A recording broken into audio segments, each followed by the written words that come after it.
La Sierra Nevada de Santa Marta siempre había estado ahí, inmóvil y vigilante, como si observara al mundo con una paciencia imposible. Desde la costa parecía una pared verde y azul que se levantaba de golpe, sin transición, sin aviso. Los pobladores de los pueblos cercanos decían que la montaña no dormía, que respiraba lento y profundo, y que todo lo que entraba en ella quedaba registrado, como una huella que jamás se borraba. No era una creencia religiosa ni una superstición organizada. Era algo más simple, más antiguo, una certeza compartida que nadie se molestaba en discutir. En los mapas, la sierra era una formación geográfica. En las conversaciones, era otra cosa. Aurelio Mejía lo supo desde el primer día que llegó. No por lo que le dijeron, sino por la forma en que la gente bajaba la voz al mencionarla. No decían allá arriba, decían más adentro, como si la montaña no se elevara, sino que se hundiera en sí misma.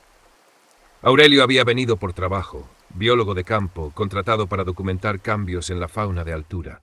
Nada extraordinario, al menos eso pensaba. No buscaba mitos ni historias viejas, buscaba huellas, excrementos, patrones migratorios. Pero desde la primera noche algo le resultó incómodo. No era el sonido de los insectos ni el viento, era la sensación persistente de que el silencio no estaba vacío. Como si hubiera pausas demasiado largas entre los ruidos, momentos en los que todo parecía contener el aliento. El guía local, Tomás, evitaba mirar hacia ciertas zonas del bosque al caer la tarde. No lo decía abiertamente, pero siempre aceleraba el paso cuando el sendero se estrechaba y la vegetación se volvía más espesa. «Aquí no acampamos», dijo una vez, señalando un claro perfectamente adecuado. «Seguimos un poco más». «¿Por qué?», preguntó Aurelio. Tomás dudó apenas un segundo. «¿Por qué no?», y eso fue todo. En los pueblos al pie de la sierra las historias no se cuentan completas, se fragmentan.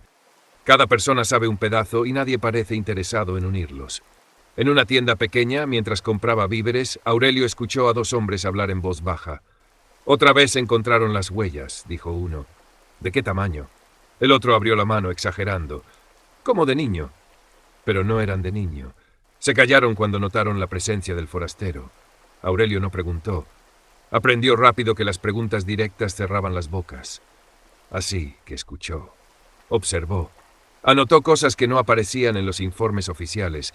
Animales que evitaban ciertos pasos, ganado que se negaba a subir más allá de un punto invisible, perros que se quedaban rígidos, mirando la espesura, sin ladrar.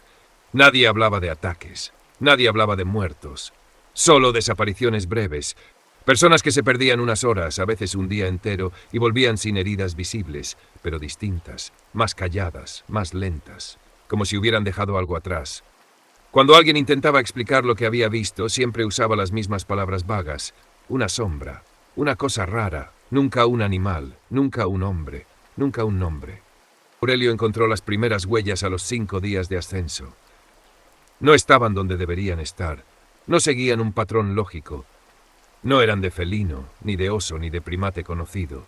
Eran demasiado grandes para un humano y demasiado proporcionadas para una bestia. 5 dedos, plantígradas, profundas. Pero lo que más le inquietó fue la distancia entre una huella y la siguiente. Era absurda, como si aquello que las había dejado no caminara, sino que se desplazara con una facilidad antinatural, cubriendo metros de terreno sin esfuerzo. Tomás se negó a acercarse. «Eso no es de animal», dijo, casi en un susurro.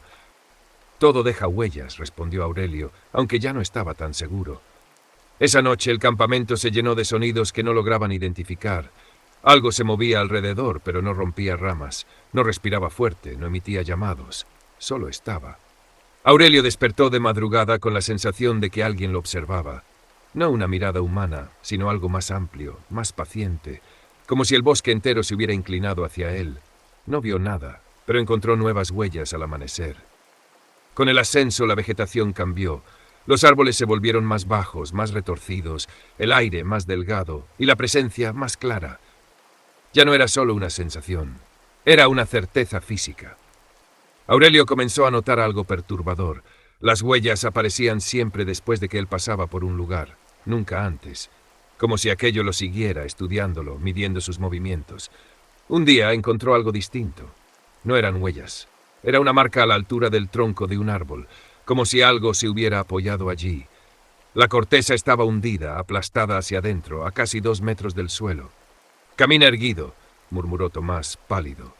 Esa fue la primera vez que lo describieron así, no como monstruo, no como espíritu, como algo que camina. Esa noche Tomás decidió regresar. No hubo discusión, dijo que no podía seguir, que la montaña ya había notado demasiado su presencia. Aurelio se quedó solo, y la sierra, silenciosa, pareció aceptarlo. La niebla descendió al 6.º día, no como un fenómeno climático normal, sino como una pared viva. Limitaba la visión a pocos metros y deformaba los sonidos. Aurelio caminaba y sentía que avanzaba dentro de algo, no a través de algo. Fue entonces cuando lo vio, no completo. Una silueta oscura, alta, quieta entre los árboles. No se movía cuando Aurelio se detuvo, no retrocedía, no avanzaba, solo observaba. Aurelio levantó la cámara. En el visor la figura no aparecía. Cuando bajó la cámara la silueta ya no estaba, pero el miedo sí.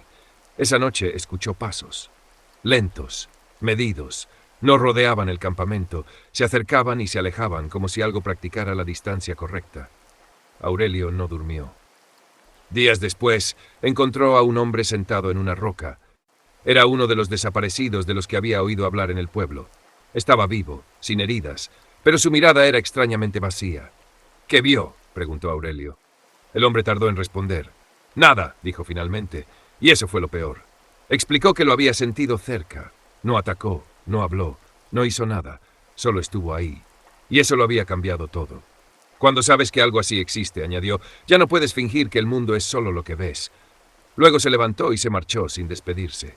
Aurelio comprendió entonces que el terror no estaba en la violencia, estaba en la confirmación. Aurelio buscó un origen, una cueva, un nido, un patrón. No encontró nada. Era como si el ser no tuviera un lugar fijo, como si la sierra entera fuera su espacio vital. Cada quebrada, cada árbol, cada sombra. Encontró restos de animales muertos, pero no devorados, simplemente abandonados. Como si la caza no fuera por hambre, como si observar fuera suficiente. Esa noche la figura se acercó más que nunca. Aurelio la vio moverse entre la niebla con una lentitud deliberada. Su forma no era grotesca, pero tampoco natural. Demasiado larga, demasiado recta, demasiado consciente. Aurelio entendió algo fundamental. La gente no temía por lo que el ser hacía, temían por lo que significaba. Si algo así había vivido ahí siempre, entonces la sierra nunca había sido un refugio, ni un paisaje, ni una fuente de vida. Había sido un territorio compartido, y los humanos no eran los dueños. Esa idea pesaba más que cualquier amenaza física. Aurelio decidió marcharse. Pero antes de hacerlo, lo volvió a ver. Esta vez de frente. No hubo ataque, no hubo persecución, solo un intercambio silencioso. Aurelio tuvo la impresión, terrible, aplastante, de que aquello sabía exactamente quién era él, por qué había venido y qué contaría al irse. Y aún así, lo dejó ir. Aurelio regresó a la ciudad con datos incompletos, fotos inútiles y un informe que nadie quiso publicar. Pero las historias siguieron. Personas que sienten pasos detrás, sombras que no aparecen en cámaras, una presencia que camina donde nadie mira. La Sierra Nevada sigue ahí. Y el ser también. No necesita nombre, no necesita ser visto, porque mientras alguien hable de él en voz baja, mientras alguien acelere el paso al caer la tarde, sigue vivo y observando. Buenas noches y descansen en paz.